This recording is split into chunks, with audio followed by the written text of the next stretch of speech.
race fans, hang on tight. Good evening and welcome to Speed 77 Radio, powered by Race Chaser Online.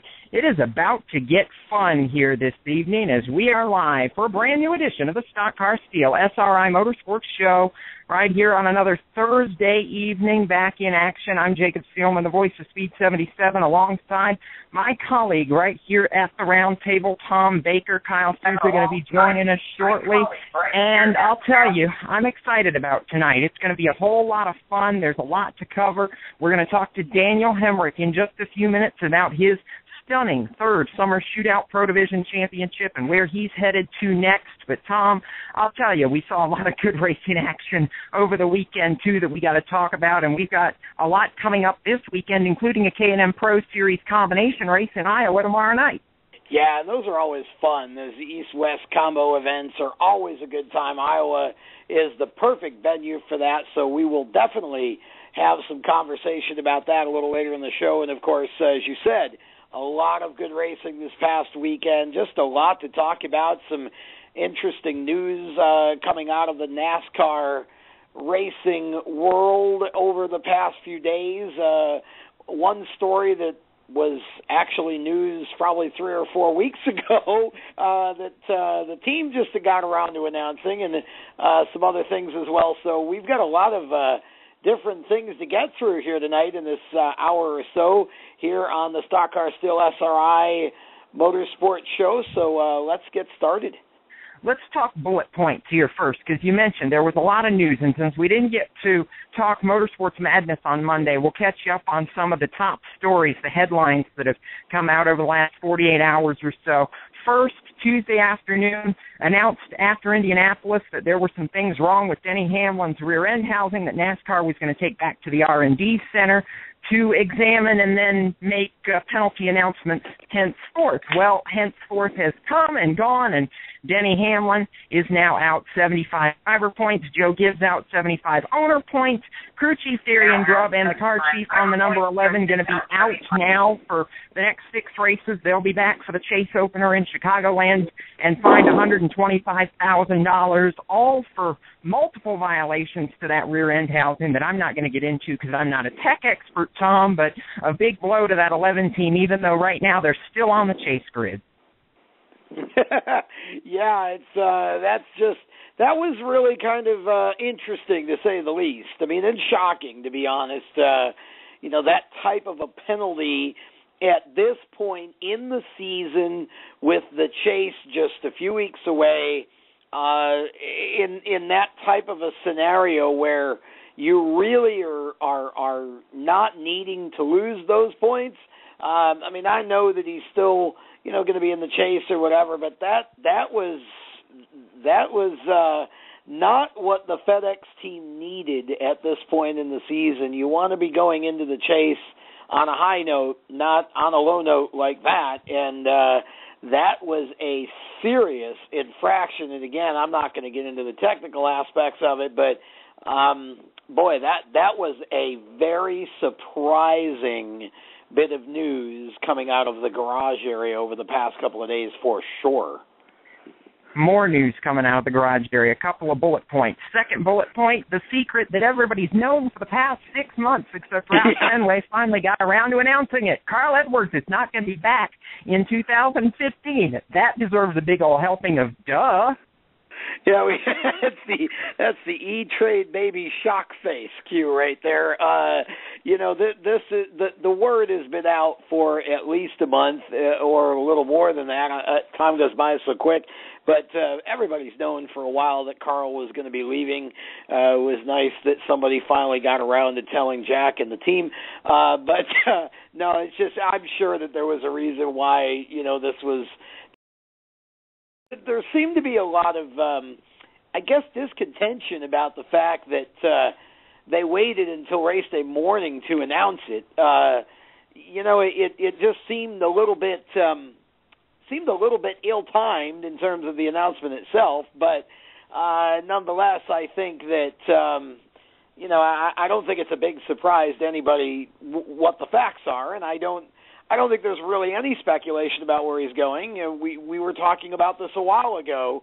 He's going to Joe Gibbs Racing. The only question is is the second part of that rumor that had gotten out a month ago or so true, that he's going to drive the 18 and Kyle Busch in a fourth car with Monster Energy drink, or is Carl going to drive a fourth car with an as yet unnamed sponsor?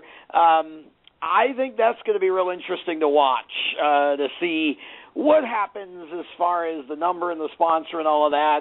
Lots of talk about what's going to happen, but I would bet a small farm that he's going to wind up at Gibbs Racing in the fourth car one way or another. And Coach Gibbs even alluded to that in a conversation this past week, that a fourth car was distinctly possible for 2015, as if we all hadn't figured that out already. No, we figured it out. I want to turn to Kyle Souza now and get his thoughts on some of the NASCAR side of things. One more tidbit of news that we were talking about just the other day. We've been waiting to see who was going to replace Stevie Letarte on top of the pit box for the number 88 for 2015. Well, we have our answer. Greg Ives getting promoted from the Nationwide Series, going to be working with Junebug in 2015. And Kyle, I'll tell you, this seems like almost a no-brainer choice in a way. He's had a lot of success with several different drivers in the Nationwide Series, now moving up to Junior's car in the Cup Series, and we've seen that what Junior needs is kind of a cheerleader type, and we've seen that from Greg Ives this year. And, oh, by the way, he worked on Jimmy Johnson's team during that 5 straight championship run. That's got to help, too. Well, Jacob Ives also with Chase Elliott right now. They're doing great things in the Nationwide Series. They're at the top of the championship standings there, and they look like they're on their way to the championship if they can hold things together for the final half of the season. But Ives and Junior with a great relationship, not only over the past couple of years, but back when Junior first started at Hendrick. He was in the shop with Johnson and the 48 team. They know each other well. They're strong together, and I really think that duo can do good things, even though right now it's going to be tough to beat with Hart and Junior's combination that they have going.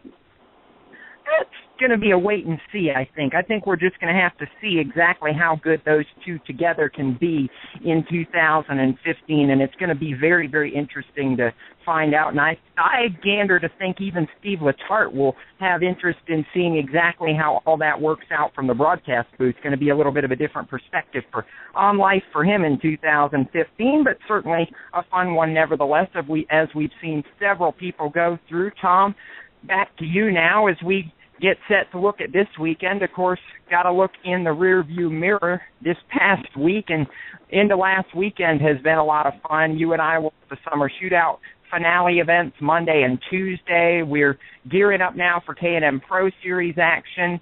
We're gearing up for Southern Modified Tour action at Bowman Gray. If there was a single label for what this entire week is, if you could sum it up in one word, I give it to you right here: insanity. Well, anytime you talk about any kind of racing at Bowman Gray Stadium, insanity comes to mind, and that's the perfect word to describe it. So I don't know about the rest of the racing that we may be all taking part in this weekend, but I can promise you that there's 2 days of racing at Bowman Gray Stadium, one on a race on Friday for Legends and Bandoleros and such, and a race on Saturday, of course, for all their usual divisions, plus actually, no, Saturday is the modified race, as you said. Yeah, so, I mean, that's just going to be insanity times 2 at Bowman Gray this weekend, and should be a lot of fun. It definitely is going to give the fans up there a real variety. The Legends only race there one time a year, and it is always a special deal for the drivers in that division, because to be able to say that you won at Bowman Gray Stadium, it carries some prestige with it because of its history and how well it's known and such, but it also tends to be a real wreck fest too. So it's a very different kind of racing there, and the modified race on Saturday should just be outstanding. I mean, it's definitely going to be a ton of fun to watch from the fans' point of view, and I'm sure they'll have their usual 10 or 15,000 people there in the grandstands paying attention to that on Saturday night. Oh, at least 10 or 15,000. Daniel Hemrick knows how to win there. I'm sure we could get a story or two from him about the Madhouse here in a few minutes when we sit down to talk with him. I know he's run there before, and certainly it's been interesting to see him in the Legends car, but now it's going to be more interesting to see what he can do in the super late model the rest of this year. Got some really big shows coming up, of course.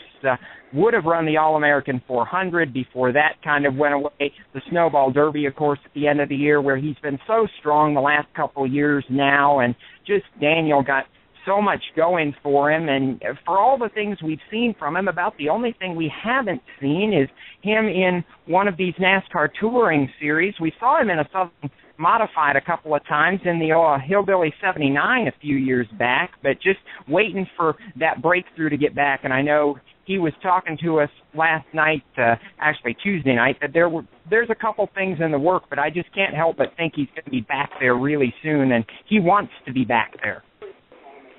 Yeah, there's no doubt about that. I think that again, anytime you can win a race there, it is definitely a special deal, and I think that anybody would want to be in victory lane there. I'll tell you what, though, that has to be, for the modified portion of it, that has to be one of the hardest modified races to win on the entire tour.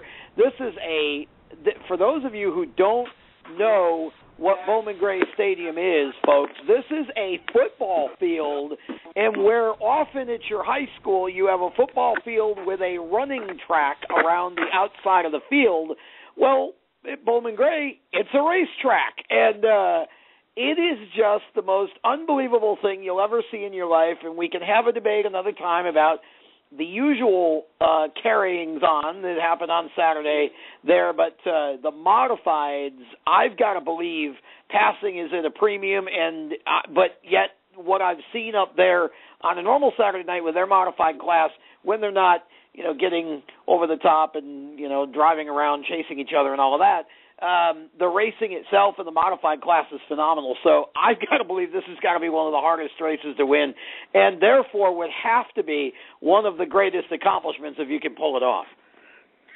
Absolutely. Quick news and notes that we'll get to a little later in the show. Hometown hero Chris Eggleston winning the most recent K&M Pro Series West race in Colorado National Speedway. Scott Steckley winning the Canadian Tire Series race up at St. Eustache. We'll talk about both of those races a little later in the show. Right now we're going to take our first caution flag, and when we come back, we will hear from the master of disaster who has taken his third Pro Division championship at the Charlotte Motor Speedway and now turns his sights on to super late model racing for the rest of 2014. Daniel Hemrick joins us live, and he'll be taking some of your calls when we come back. You are listening to Speed 77 Radio, powered by Race Chaser Online. Stay with us.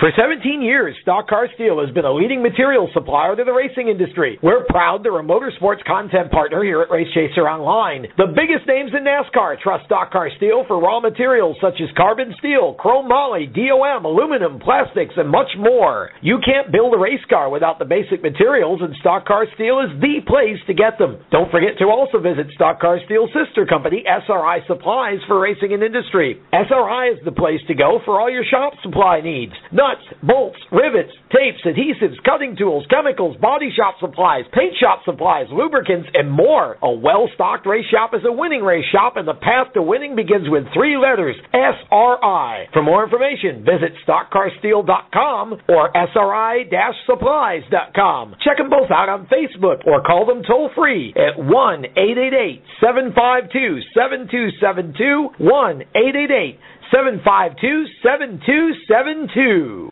Packers, Vikings, Red State, Blue State. We come from different places. Uptown, Downtown. We come to different conclusions. half empty, Half full. But no matter how different we are, we're all connected, and we can all make a difference. That's why United Way brings people, expertise, and resources together to improve the education, income, and health of our communities, the building blocks for a better life. When we live united, our efforts, magnified by others, add up to real change. Children succeed in school, families gain financial stability, the health of our neighbors improves, and suddenly, so do our communities. But real change won't happen without you. Live united.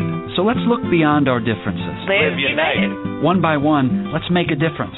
Let's reach out a hand to one and influence the condition of all. Live united. Give, advocate, volunteer. Live United. Sign up today at liveunited.org. Brought to you by United Way and the Ad Council. I'm Jacob Seelman. And I'm Tom Baker. You're listening to Speed 77 Radio, Powered by Race Chaser Online. We are your home for motorsports.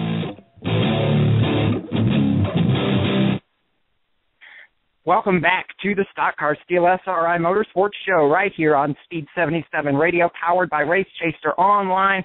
Race fans, if you want to call in and talk with us or who we're about to talk to live, you can ring us right here in the studio at 347-989-0783. That's 347-989-0783 to call in and talk with either Tom, Kyle, and I, or this man who has won now 3 Pro Division Legends Car Summer Shootout Championships with the Charlotte Motor Speedway, scored his 25th win on Tuesday night, and now he moves towards the Super Late Model chapter to close out his 2014 campaign and looking at a couple of big races, including, of course, one of the crown jewels of them all, the Snowball Derby at the end of the season, where he's been so close a couple of times already.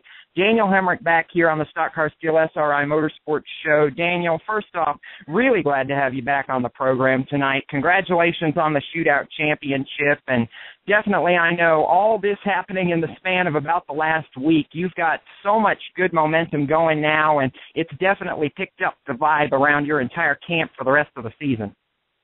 Oh, for sure. The vibe is definitely good, and the momentum is definitely on our side. So we're going to roll with it. I appreciate you having me on, and like I said, it's always an honor to be on here. First thing, I want to talk about it real quick because you've worked probably the last 8 years or so now at the Summer Shootout. You and the entirety of Latiga Motorsports have at just going out, winning races, mentoring younger drivers at Charlotte, and trying to really build the sport. That's what you've been all about the last 6 or 8 years at the Shootout, in addition to building your own career. You win a 3rd championship in the highest division in the land on Tuesday night. You grab your 25th career Pro Division victory at Charlotte. And you said it to me afterwards that you're not sure if you're going to be back next summer, and if you're not, certainly it was one heck of a farewell tour. Regardless of whether you're back in the Legends division or not for the summer of 2015, do you leave it knowing that you guys have been able to make the kind of difference you wanted to? I believe so. Obviously, a lot of people can go out there and win races and run fast and add to the stats, so to say. But especially over the last 2 or 3 years, I've really got to help a lot of kids and really mentor a lot of people, including my teammate this past summer, Carson Ferguson. Seeing those guys' careers progress over the last couple of years is what's really, really gratifying to me and allowed me to take a step out and feel like we, myself as well as Tim and Cheryl Latiga, for giving people like myself and Carson the opportunity to race, doing everybody justice. So it's been a lot of fun. There's definitely never been a dull moment. It's always fun when you're winning races, but like I said, the impact of being able to people have had on me and I've had on those at the Summer Shootout, that's what I leave holding my head the highest about. Daniel, you have such a long history at the Shootout, and as much as Latiga Motorsports has been such a big part of that, they weren't the only part of it. You ran for a while with Danny Snyder too, and really, it seems to me, as I remember back, you really came into your own with Danny and started to really run well there. And I think it was with Danny that you won the $1 million too, wasn't it? Yes, it was. I actually, like I said, it started with Dan Snyder and Hoyt Demas really was a big key factor in the whole deal. So there was a lot of guys that really stepped up when I really had nothing, and Dan and Hoyt were those two guys, and they really got my career, so to say, back on track and allowed me to get back in a race car on a weekly basis. I believe in from around 07 or I believe 08, I believe it was. From that point on, I've been able to race up towards 50 or 60 races a year in some kind of different car throughout the last couple of years. And really, that one deal with Hoyt Demas and Dan Snyder really, like you said, projected everything that's happened up to date. Just from being able to have race cars, and Hoyt's been able to work deals for me and get other people to take a look at me. So it's been a lot of fun. It's been a roller coaster for sure, but definitely been a fun one. Let's talk a little bit about the experience from the standpoint of you growing up as a racer. I mean, we talked about the teams and some of the people who've been influential, but just from the driving standpoint, I mean, you've gone all the way through basically from the Bandoleros to the Legends and then on up to the big cars. Talk a little bit about what all of this experience, the Bandoleros, the Legends, did for you in terms of your driving and how it kind of shaped you to get into the late models and, of course, on to some of the experiences you've had even in the modified cars and and in the NASCAR Camping World Truck Series as well. Really starting in the Bandoleros and Legend cars, no way around it. Those cars, they just do not drive good, and that's the design of the cars for the average guy to be able to just take the car and go racing. And we've been able to critique the cars and make them drive better over the years, but really they gave me the tools, so to say, for what I knew. I mean, it taught me the basics of driving and keeping tires under you, as well as learning how to manage the horsepower, manage being open wheels and be able to manage that and not knock the right front off every time you go on the racetrack. And that all translates over, as I climbed the ladder to having fenders and keeping fenders on late models. Just been very fortunate to, like I said, to be with good people, but those cars have really were the key point in my career of teaching me what it took to race. I've been able to apply just about everything I've used from Legend cars, and be able to take that to modifieds and super late models, as well as the couple of truck starts I did make. So it's been a lot of fun, but the Legend car was definitely, in my opinion, the key to everything. If you want to talk with Daniel Hemrick, you've got a chance to do so right now. The call-in number, 347-989-0783, 347-989-0783, the number to call if you would like to chat with Daniel. And we're talking to him about not just the Summer Shootout Championship and all of that has gone with that, but also his adventures in other types of race cars as well. And I know that's going to now be back to being late model focused, Daniel, for a while here. Talk a little bit about some of the races that you've got coming up that you're looking forward to. We have a lot of really good races coming up. Actually, I'm down here in Georgia right now as we speak, replacing rotors on my super late model here at Carswell Motorsports shop, and I'm preparing for not this weekend but the following weekend's World Crown 300 at Gresham Motorsports Park. That's a race that really holds a lot of meaning to everybody here at Carswell Motorsports, being what we consider our home track. So I'm really excited about that. After that, we got some big races coming up.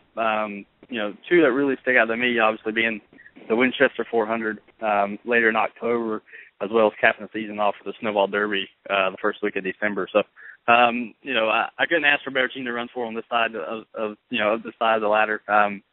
Jake and Dan have given me all the tools it takes to be able to win races over the last year or two. Like Jacob talked about, we definitely have momentum on our side going into these bigger shows later in the year. Daniel, my question for you, going to the super late model side of things now, you've been pretty close to making something happen in the Snowball Derby, I think 2 of the last 3 years, and you guys have been strong there, it seems, at Five Flags, been strong in the Southern Super Series at Five Flags, but it just seems like that one race is the one. It's 300 laps, it's a really tough racetrack, and it just seems like even though you guys have had fast race cars, that one's just it slipped right through your fingers a couple of times here, and I know it's one that you have said a couple of times you're really gunning for this year, and you guys know that you're hopefully going to have a fast car for as well. Yeah, I mean, I feel like going down there, no matter what the situation is, we're going to have a fast race car. But one thing I've been able to learn over the past, especially the last year and a half or 2 years racing super late models is, it's all fine and good to have fast race cars, but the first 200 laps or 250 laps of a 300-lap race, you just got to be able to, put yourself in position and really race the racetrack at that point of the race. And then really, actually, like I said, if you put yourself in that position, you can go for the win in those prestigious races when it comes down to lap 300. So that's a big thing is, like I said, even if you got fast race cars, and that's not what always wins those races. So the biggest thing is really just building our stuff to last.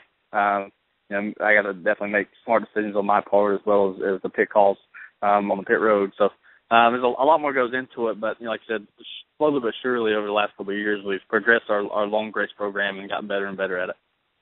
All right, so we've seen you in the Camping World Truck Series too sporadically over the last year or so, and anybody who's watched your career recently knows that different factors that were out of your control played a role in taking that away, at least for the time being. But that's the ultimate goal, I would imagine, is to getting back to a national level team here in the next year or so, and trying to recapture some of the success that you had, because you were really strong in those couple of truck races you ran for Sharp Gallagher Motorsports back a year or so ago now. Yeah, we definitely had strong trucks in both of their showings at Martinsville and Phoenix. Like I said, some of the situations out of our control is just one of those things that just part of life. But I'm a firm believer that everything does happen for a reason, and that is my main focus right now, is getting through the rest of this year and capping it off with Carson Motorsports as good as we can, as well as focusing on the future. And like you said, my ultimate goal is to be able to not only be part of one of the top 3 series, but really make a statement and try to win races, not only for myself, but for everybody pulling me throughout the country. So I definitely like to be in a truck, hopefully by next year, if nothing else even bigger than that. But all you can do is try. I'm definitely, I feel like we got good stuff going. It's just a matter of getting it all filled up and making it happen.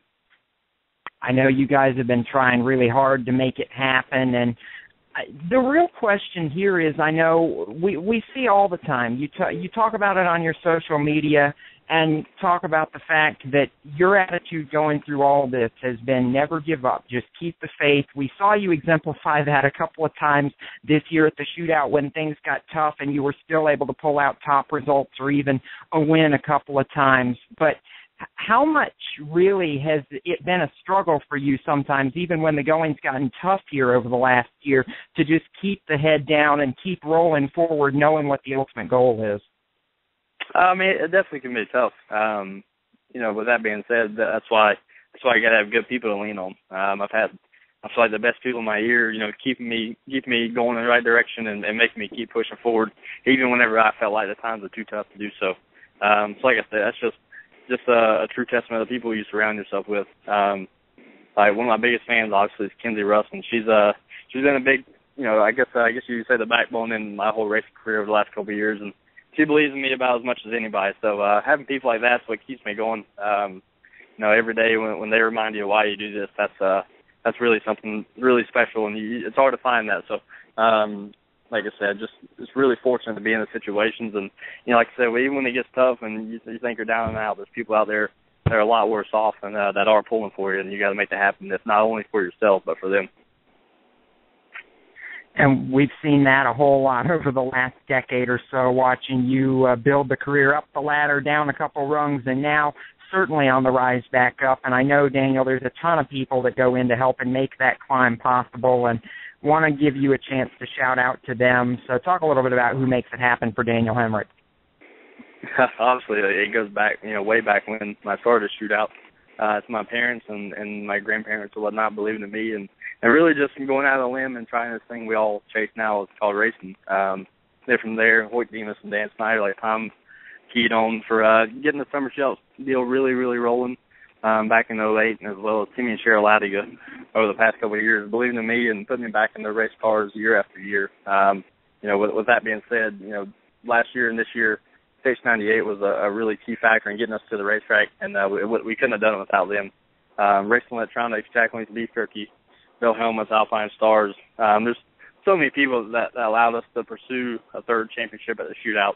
I'm just really thankful for everybody that's been part of it. And like I said, it's definitely my farewell tour. I'm not going to be racing there next year, but I'll definitely be out there on a couple times trying to help kids and really just go back and sit back and actually enjoy the show for a chance. The mentorship will live on for a long time, Daniel. We appreciate you coming back and taking some time to talk with us. Wish you congratulations again, and certainly, as many people have said, you are the best fit there's ever been at the Charlotte Motor Speedway in a legend car, and looking forward to seeing now what you can continue to make happen on the super late model side, and wish you all the best here the rest of the year. We know you're still contending for that second Southern Super Series championship as well. I appreciate it, guys. It's always fun being on here, and thanks again for having me. We are going to send it to commercial right here, and when we come back, going to move into the second half of our program tonight. We're going to hear from NASCAR K&M Pro Series East and ARCA Racing Series driver Brandon Jones from the Turner Scout Motorsports stable. And we are going to continue to talk what's coming up this weekend and what happened in the weekend gone by. But first, some business to take care of, so stay tuned. The Stock Car Steel SRI Motorsports Show is going to be right back. The odds of a young girl being discovered by an industry insider while singing to herself pumping gas? 1 in 300 million. The odds of the daughter of a clergyman from Severn, Maryland spending 11 weeks at number 1 on the U.S. singles charts? 1 in 19 million. The odds of going on to win 6 Grammy Awards? 1 in 1.4 million. The odds of selling over 40 million records? 1 in 800,000. The odds of this musician and performer having a child diagnosed with autism? 1 in 110. I'm Toni Braxton, and I encourage you to learn the signs of autism at autismspeaks.org. Early diagnosis can make a lifetime of difference. Autism Speaks. It's time to listen. Brought to you by Autism Speaks and the Ad Council.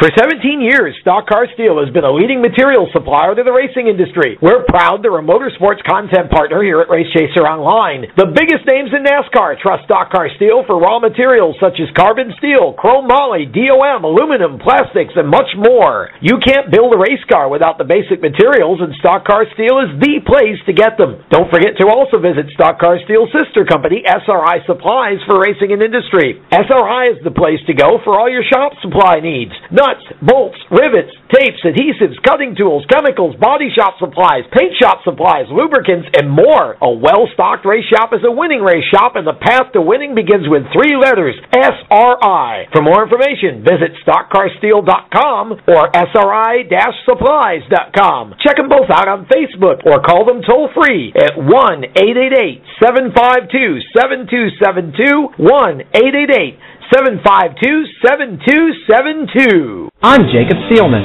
And I'm Tom Baker. You're listening to Speed 77 Radio, Powered by Race Chaser Online. We are your home for motorsports.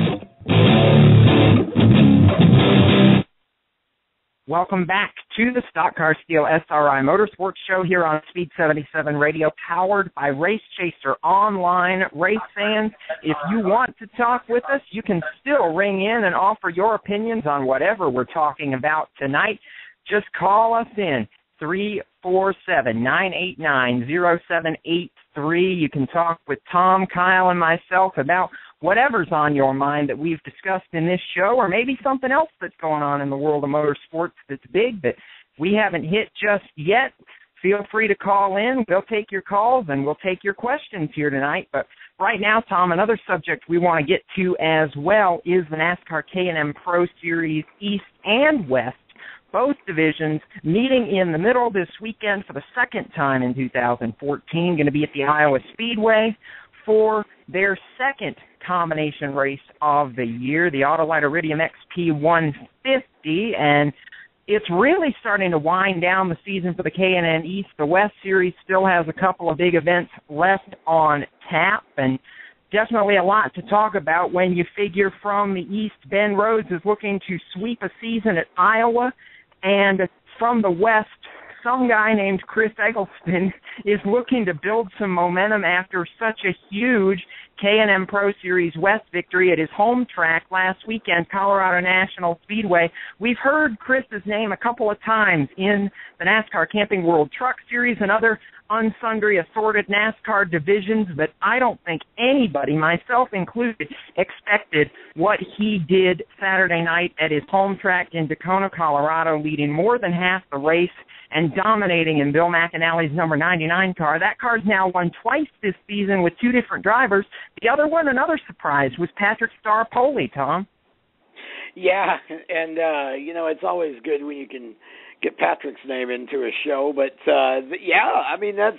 look, Bill McAnally has long been one of the top teams out west and has been here in the east end of things as well for a year or two. But I got to tell you, I think this race this coming weekend, you want to make this about Ben Rhodes sweeping, but it's not going to be an easy race for Ben to pull that off in, because since the time that he won the first race, we've seen several drivers from both series pick up their seasons tremendously. And I really think that if you were going to ask me, well, does the East have an advantage over the West? I don't think so. Not this time. I think you got some guys from the West that easily could contend and win this event. I really honestly would look at some guys that have been, the Gray Gauldings of the world, who have shown the potential but just haven't yet gotten it done. I would look at, a Kaz Gralla. I would look at, drivers like that. And you look at some of the guys from the West, like Mayhew, some of the guys that, you might not necessarily talk about when you start talking the Ben Rhodes and even the Jesse Littles and some of the other drivers who have had pretty sporty seasons so far. But I think some of those guys are going to be contenders, and it wouldn't surprise me at all if this came down to 2 or even 3 cars dicing it out on the last lap going down to the wire, and we had a mix of East and West, because I just really think some of the guys out West have picked up their game a little bit. James Bickford, one of those drivers that comes to mind here, in recent weeks, and I just think that's going to be a really fun race. Oh, absolutely. I agree wholeheartedly.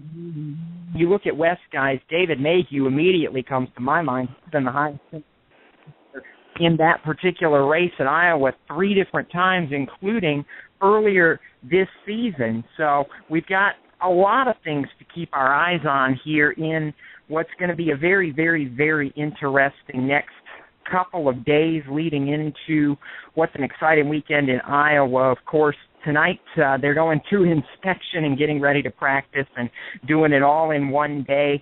Tomorrow, practice, qualifying, the race. It's going to be fun, Tom. Of course, Ben Rhodes looking to win 2 at Iowa, something nobody has ever done before, but a teammate of his, and one we're about to hear from, is the one that's going to be trying to thwart that effort. He's won 2 races of his own, just not in the K&M Pro Series East. He's won them in the ARCA Series. Brandon Jones is 2 for 2 in ARCA starts in his entire career, both of them coming in the last 3 weeks. Yeah, Brandon is another one of those drivers that you just can never count out, and he's long due to take that ARCA success into K&N, and I think that he's going to be one to challenge. I mean, everybody in that Turner Scott stable is capable of winning. There's no question about that. And obviously, again, we look at Ben as the favorite because of the success that he's had over the course of the year, but Brandon is very capable, and I'm looking forward to this because I'm interested to hear what his thoughts are going into this race and how he would see this playing out with a teammate like Ben and whether or not he talks about how much he might be able to learn from Ben at this track and the success that Ben has had there. Well, you won't have to wait any longer because we're going to roll the tape right now. Press a couple buttons and race fans sit back, and we got a chance to talk to him while he was actually going through the pre-race tech line earlier today. Brandon Jones on his most recent ARCA win at the Lucas Oil Raceway and what he expects tomorrow night in the second K&N combination race at Iowa. Jacob Seelman for Speed 77 Radio and RaceChaserOnline.com, sitting down on tonight's Stock Car Steel SRI Motorsports show with now a 2-time ARCA Racing Series winner and still maintaining a perfect record, winning last weekend at Lucas Oil Raceway, Brandon Jones. Brandon, I didn't expect we'd have you back on the show this soon, but you just continue to surprise people this year. You and the whole Turner Scott Motorsports camp going to victory lane. You got a pole now, got 2 wins, and it just seems everything's finally going in the right direction for you on that side. Talk a little bit about this Lucas Oil race because it didn't go, I think, at all like any of us expected. Well, yeah, first off, I had to get back on the show, so we had to go win one to get back on here. But, it was awesome how it all played out. A little different, like you were saying. Usually that race is a little different how it usually plays out. But the pit strategy we had worked for us really well and got us out front, and we just had a bad fast car, So got to thank everybody back at Turner Scott Motorsports and the X-Side for coming on in that race, and glad to get them the second win. How difficult was it for you to tackle Lucas Oil, knowing how different that racetrack drives than the high banks at Winchester? It's a lot flatter. It's a whole lot racier in a lot of aspects than the half mile is at Winchester. What did you have to do differently in that race to get a second win? Yeah, I think you got to be a little more patient at that track for sure. It was definitely harder on tires the whole time. So being patient was really, really key there. I think we fought off the truck really well. I actually took to it really quick. My line was pretty good as soon as we got there. So luckily we didn't have to spend a lot of time working on that. You guys head now back to the K&M Pro Series East, heading to Iowa for the second showdown between the East and the West this season. You guys actually going to be under the lights this weekend, and I know every time you guys combine with the West, it just poses a whole new set of challenges, a whole new set of ways to tackle a race, because you don't race with those guys on a regular basis, and it really makes the competition pool a whole lot deeper. What's it going to take for you guys to finally break through on the East side and get that first win that you guys have been close to a couple times this year? Yeah, like you're saying there, it's definitely a little different when you get people you don't race with regularly. You don't know how everyone races kind of together, but I think we're going to be pretty close. The game we've been awesome, whether it's been the Truck Series or the K&N cars. So we've had great cars and great runs every time. So, hopefully we'll continue the streak here and pick us up one. After you get done with Iowa this weekend, you guys get ready to head into a really very different part of the schedule to close out 2014 on the east side. You guys have got 2 road courses in the final 4 races to close everything out. And I know you guys have done some preparation to get ready for those road course events. How different is that going to be for you? Because it's really not something you've got a lot of experience tackling here in the next couple weeks. That's going to be a little different for sure. We went and tested a couple weeks ago at HBR on the K&N car, so got a few laps on it, but I think the sailor's going to be able to stay on the track most of the day, is going to be top 5 and hopefully have a chance to win it. Definitely just be patient and try to get your marks the whole race. That's going to be, probably the key to that. Probably going to make a lot of passes with people just going off in the grass, honestly. As you've mentioned a couple times here over the last couple weeks, you guys getting ready to gear back up on the truck side, too, headed to Bristol in a couple weeks for the Wednesday night show there. And I know as much as people don't like to talk to it at this venture, you guys are starting to look towards 2015 a little bit. What do you guys anticipate maybe on the truck side, or anything you got in the works that you can share with us yet for 2015? Yeah, really. We'd like to, if we do more truck races than we have this year, ARCA races, we'll take what we can get for sure, and I'll be fortunate for whatever we get. But, looking forward to getting in the truck a little bit more. We've had a lot of success with what we've had this year, so looking forward to getting to do that a little more next year. And I know you guys can't do it alone, and anytime you can get to Victory Lane, there's a lot of people and shout-outs to make. Always want to give you a chance to do that. Who makes it happen for Brandon Jones? For sure, Shane Huff, my crew chief, he's been a huge help this year, and the whole team's really hit it off really well, I feel. So everyone at Turner Scott Motorsports, X-Side Batteries, and Wolfpack Energy Services, they've all been a huge help this year, and hopefully they can continue to support us next year. All right, Brandon, you've been on here 2 times in the last 3 weeks now, and if you're able to make it happen at Iowa, it'll be 3 for 4. I know you're liking this record, and I know you're looking forward to be back on soon. I always appreciate having you on, and wish you the best of luck this weekend. Awesome, man. Thank you. I'm looking forward to it. That was Brandon Jones, and definitely excited about this coming weekend and what's coming up at Iowa, and of course the rest of his season as well. It should be quite the year actually for Brandon if he can just get some momentum going the way he's had it in the ARCA series in either the K&N or the Truck series. He would have quite a season for himself. And at this point, we're going to take another commercial break. When we come back, we will have more conversation here on the Stock Car Steel SRI Motorsports Show. Of course, if you would like to give us a call and join us and talk racing with us, you still got a few minutes left to do that. We can take a few calls here between now and the end of tonight's program. Our number to call is 347-989-0783. Again, 347-989-0783 is the Race Chaser studio line here on Speed 77 Radio and Race Chaser Online. We will be back right after these words. Stick around. You're listening to the Stock Car Steel SRI Motorsports Show.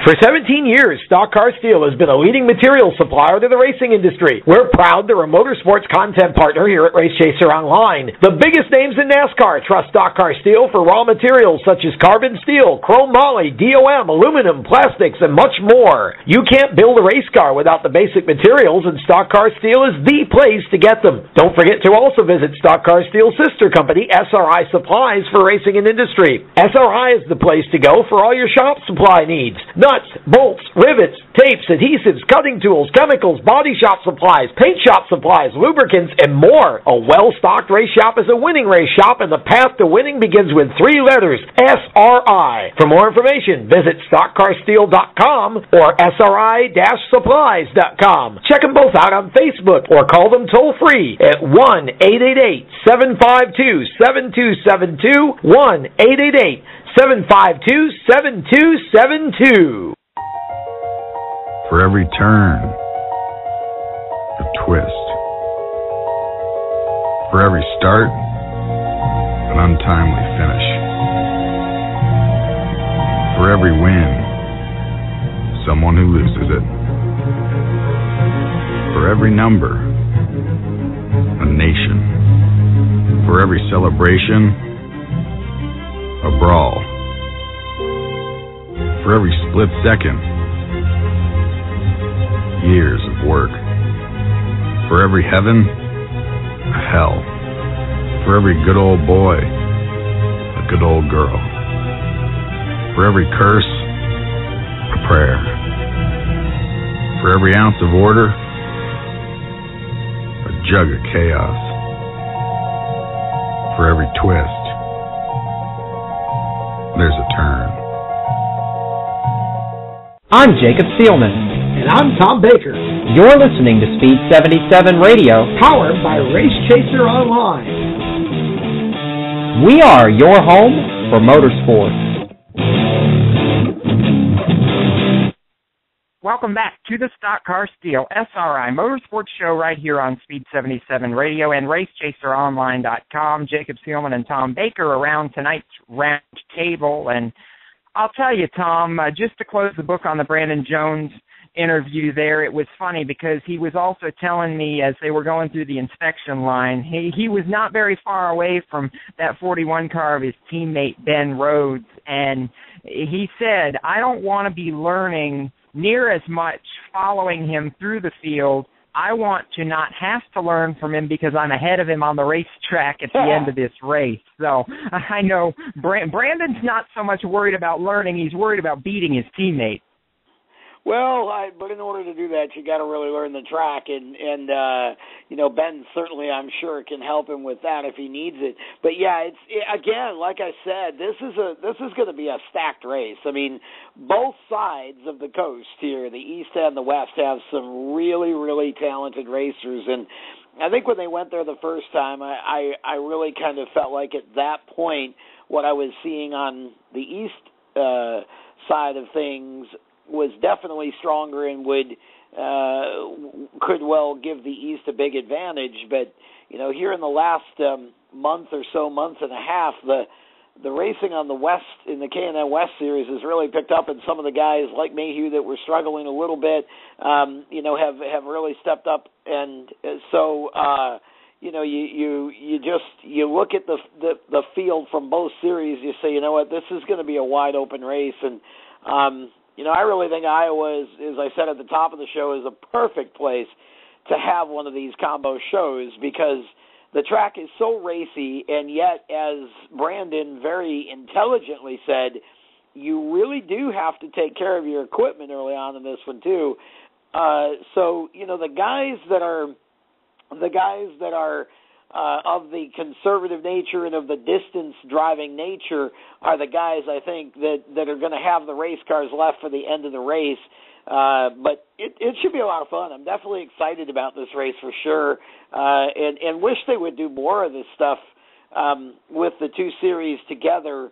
Maybe even on some shorter tracks, just to spice things up a little bit and have kind of that series within a series a little bit. I think it would be a lot of fun to experiment with, and I'm trying to rack my brain maybe for a really good short track. I don't know necessarily if you find a half mile or something like that, well, maybe yeah, have a little bit of a shorter field. A track like, for example, the Nashville Fairgrounds, I think would be a great place to have a show like this. You know, you get a big track like this, or even, you know, I mean, if they're going to go to Bristol, you know, let Bristol be an east-west kind of thing. I mean, you know, you do something like that and put it on, you know, a half mile. A track like Lucas Oil Raceway Park even would be a great track for something, at least to me.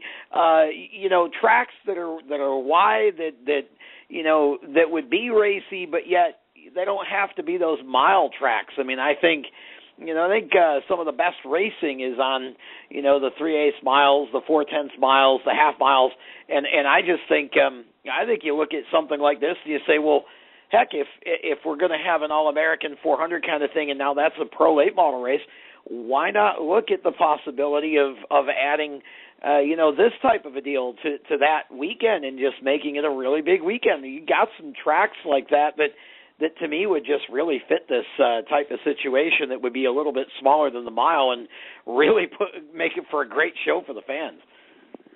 It's fun to think about, isn't it? And it's fun for us to sit here and speculate about whether or not it actually happens as a whole another thing entirely. But if we were NASCAR president for a day, you know, just those kinds of things, although I don't think I would want to be Brian France. That just doesn't sound really appealing to me. No, and I've never been much of a mustache kind of guy, so Mike Helton wouldn't work for me either. But you know, certainly we, and mine is far more salt than pepper these days than his is. But you know, I think it'd be fun to look at, and that's, you know, that's part of our job as media, is to throw stuff out like this and see if it sticks. And certainly, I think when you look at doing this stuff, and you know, I've always thought that these two series, I mean, I guess it's okay that they have the mile tracks. It kind of, that's sort of that transitional part of racing in this series that gives you that first bit of experience on a mile track to go take with you to the truck series or to the nationwide series. But I think a couple of these combo shows on shorter tracks would be a lot of fun to watch, and I think would almost tend to neutralize any advantage that, for example, the big teams have over the smaller teams, because if you get everything on a small enough track, then, you know, you just got drivers driving race cars. I'm not big on these cars on bull rings like the quarter miles either, because they can't, they're so big and wide that they just can't really move around that well and can't pass. But I think you look at some of these, you know, 4/10 miles, half mile tracks, and you got the recipe for some really, really exciting racing. There's probably one or two tracks in California that would really fit the bill for that too. I mean, right off the bat, Madeira comes to mind. But you know, you got some tracks out that way too that would probably be into Irwindale. But you got some tracks, you know, that way. But just kind of looking at it as sort of a halfway point, so to speak. You know, you just looking at some of the possibilities. You know, are the ones we talked about, and you know, it just again, it's just fun. But great developmental series for these guys, and like I said, this race this weekend ought to be very exciting to watch. And I hope the fans really turn out in droves at Iowa to watch this show, because I think you got some drivers in these two series that are going to be future Sprint Cup Series stars here in a relatively short amount of time if they just get the right breaks and the right people around them. Well, I mean, consider James Bickford's older cousin just won his 5th Brickyard 400 last Sunday. So what a transition. What a transition, right? Nice segue, I know. That's Jacob. what I'm here for. That's what you're here for, and that you're right. I mean, and how about that big win for Jeff Gordon? I mean, you know, he earned that one, and man, just the emotion and the reaction to that win. I don't care if you're a Jeff Gordon fan or not. That was a pretty special deal, and you know, I really felt like he had a good chance at winning that race. And that's why I picked him, and it wasn't so much that I necessarily thought he would be the fastest car, but, you know, this is a driver that was going for his 5th win there. That puts him in a very, very small and prestigious group of people who won 5 times in Indianapolis. And I got to tell you. Can you name the other driver who's won 5, Tom? I believe, wow, I just had it in my head, too, and I completely lost it. That would be Michael Schumacher. Michael Schumacher, yeah, with the Formula One deal, and you know, interesting to note, by the way, that both of these have come outside of IndyCar. You know, it just goes to show how hard the Indy 500 is to win. Several drivers 4-time, nobody 5-time, and you had, you know, so many drivers over the years like AJ Foyt who, you know, just were so strong in Indy and you would have thought, well, surely, but no, it's a Formula One driver and a NASCAR driver. But Jeff Gordon just had so much momentum going into that race, and is in such a good position right now with his team. I mean, he's really driving like he was 20 years old again, and you know, you see that in the way that he's running these races. And I think Jeff has to be considered one of the top 2 or 3 favorites to win the championship this year, just because of the confidence that he's got back and the way that team, you can see them getting better as the year goes on, and that forward momentum is going to be huge going into the chase. That was a big win. It really was, and it's going to be interesting to see. We go into another track that a lot of people say is very similar to how you drive Indianapolis this weekend at Pocono. So keep an eye on Jeff Gordon. He is, I believe, the all-time winningest driver at Pocono as well, with 6 wins. Couple in rain-shortened races, but he's been one of the masters of the tricky triangle over the years. So you think Jeff Gordon's win at Indy was good? Just wait. I think there's more to come. And I really shouldn't say this, but I will give you your 2 seconds in the sun, since we did not have our Madness show on Monday because, of course, we were at the shootout. But, yes, Tom, you actually got 2 out of 3 points for us last week in fantasy, because you, sir, picked quite correctly and quite astonishingly, I might add, Bubba Wallace to win at Eldora, and he does it and keeps Toyota's streak alive and keeps Kyle Busch Motorsports far and away on top of everybody else in the Truck Series. Well, and you know what? Let me just be very honest and tell you why I picked Bubba to win. Bubba did not. In last year's race, Bubba did not show himself to be one of the top 3 or 4 guys. But before that race, he had never run on dirt, and he ran well enough to finish inside the top 10 and really did a good job in the race. And again, it was kind of, you could see him learning and adapting and getting better all through that weekend. Well, going into this year's race, everybody was talking about the usual suspects. You had, you know, everybody talking about Austin Dillon, everybody talking about Kyle Larson. I just wanted to pick somebody that I thought had a chance to win, but that really would be a bit of an upset that nobody else was really thinking about, that everybody was overlooking. And you think about Kyle Busch's truck, and you say, well, okay, here you go. So that was kind of my rationale behind picking Bubba to win. And of course, the show of the race was obviously Kyle Larson for all the wrong reasons, because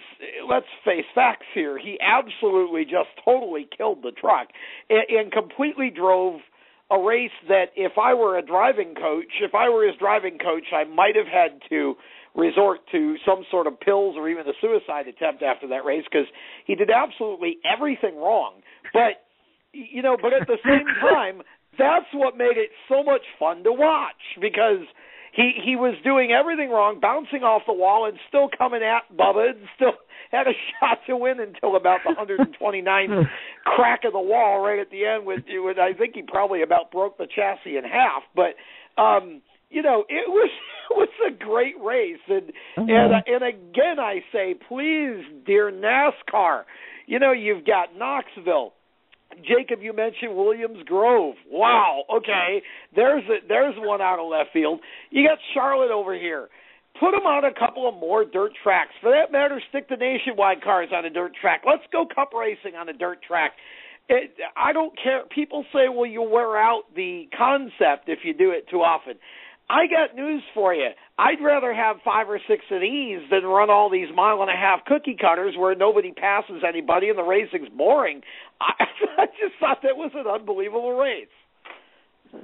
It really was. And for anybody that is curious where the whole Williams Grove, Charlotte, etc. debate came on the dirt, keep an eye out to racechaseronline.com. Monday morning, I'm going to have a blog going up on Race Chaser regarding my desire for more dirt, and I hope somebody decides to listen because I think it would just be a brilliant show. But, Tom, it's getting about that time, but in true motorsports fashion, before we close the show, got a couple of last things to touch on, so we're going to go into a green-white checker.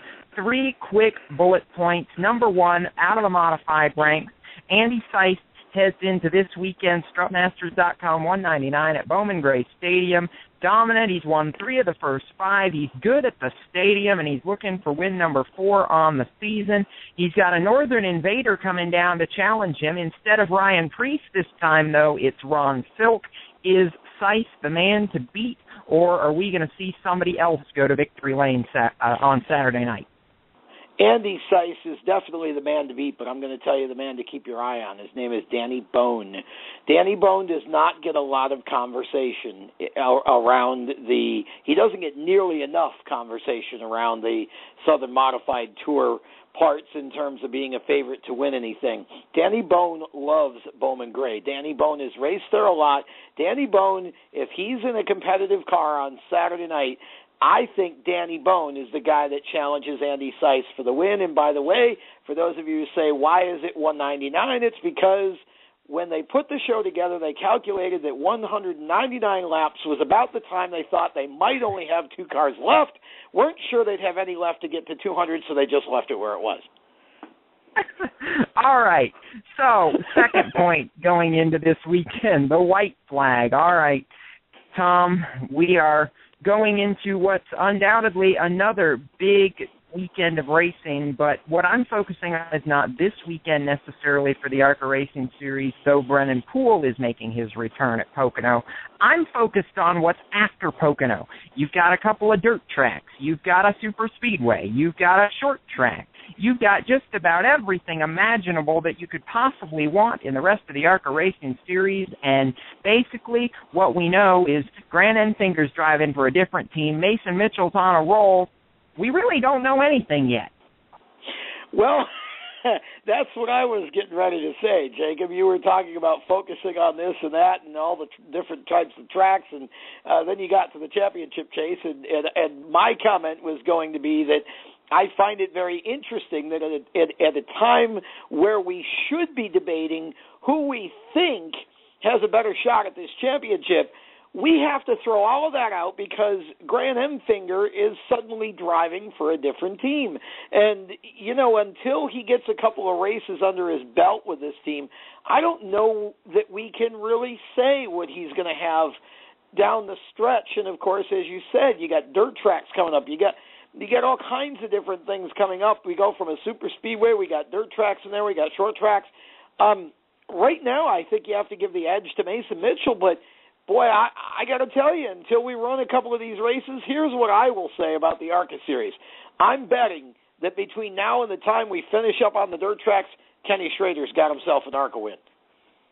Well, I mean, he won at one of the 2 dirt tracks last year, so it's not unheard of, and he's going to run at Berlin, too, a racetrack where he's been so well over the years, so it's definitely not unthinkable that Kenny Schrader's going to win another ARCA race. He's won about 20 of them over the course of his 20 or 30 or how many ever years Kenny's been driving in the ARCA Series, So that's like me not going out on a very thick or very thin limb there, Tom. Come on. Going out on the 2-inch limb there. And let me make one more prediction and I'll let you get to your third bullet point. You mentioned Jeff Gordon at Pocono.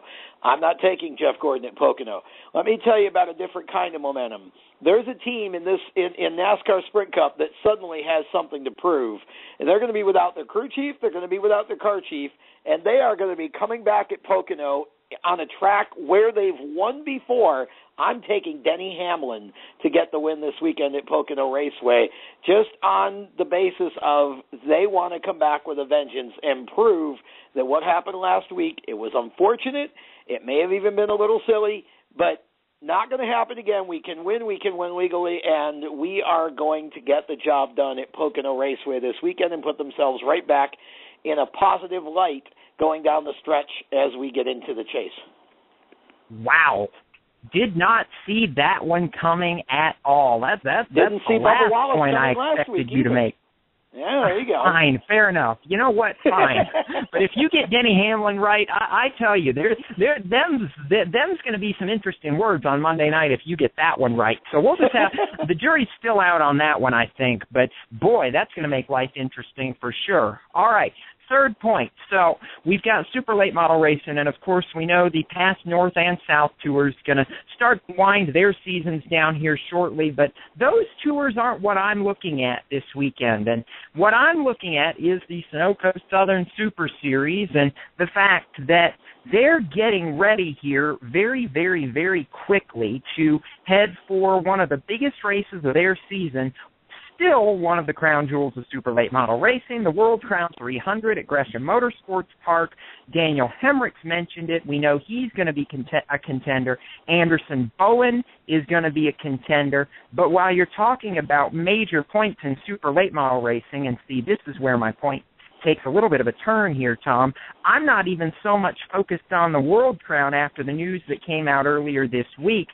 Officials close to the Southern Super Series say that very, very quickly, I'm thinking perhaps in the next week or two, we will have our answer to what racetrack is going to host the finale for the Southern Super Series that was scheduled to be at the All-American 400. Before that went all kaboom and interesting, and there's a couple of different speculations on this, so my final question for you, and the one that I'll wave the checkered flag on this show on, is, if it's a new track, where do you think they're going?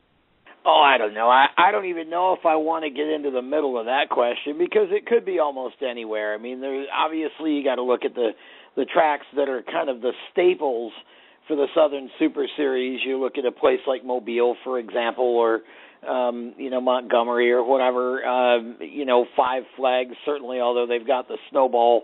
It's hard to say, Jacob. I think this whole thing for the Sunoco Super Series has been a little bit unfortunate, because this is a series that, a year ago we were talking about as being one of the most competitive, if not the most competitive, top to bottom late model series in the country.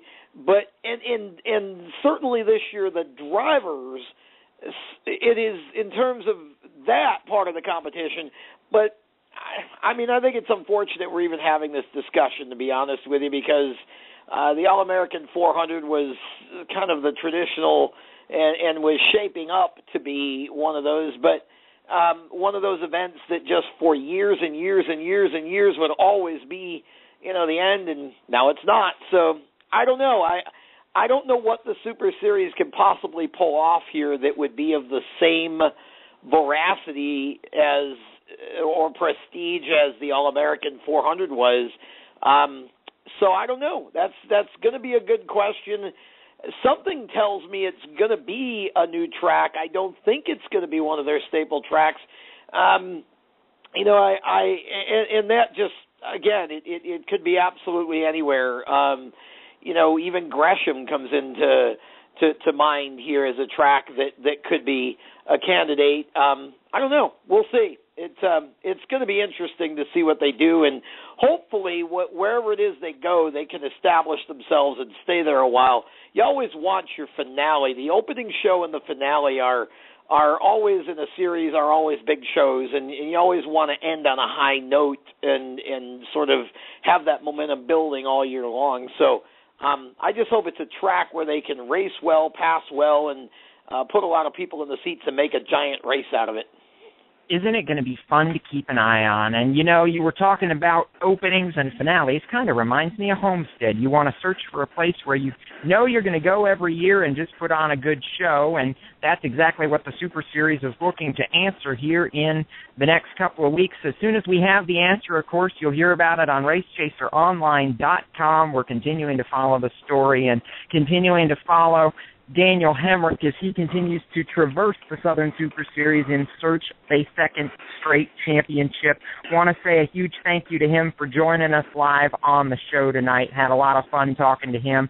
Thanks to Brandon Jones and Turner Scott Motorsports for having Brandon back on the show with us here this evening. Always a pleasure to talk to him, and definitely going to be interesting to keep an eye on that combination race at Iowa this weekend. I think it's going to be a lot of fun. It's been a lot of fun here again on the radio with you tonight, Tom. Always enjoy it, but for now, we are going to wave that aforementioned checkered flag on tonight's show and remind all you race fans that if you want to keep an eye on all things motorsports, keep it right here on Speed 77 Radio and RaceChaserOnline.com for the latest news, views, and interviews, whether it's on the radio or on the web. Special thanks to our partners at Stock Car Steel and SRI Supplies. And for all your shop supply and scrap metal needs, visit StockCarSteel.com or SRI-Supplies.com.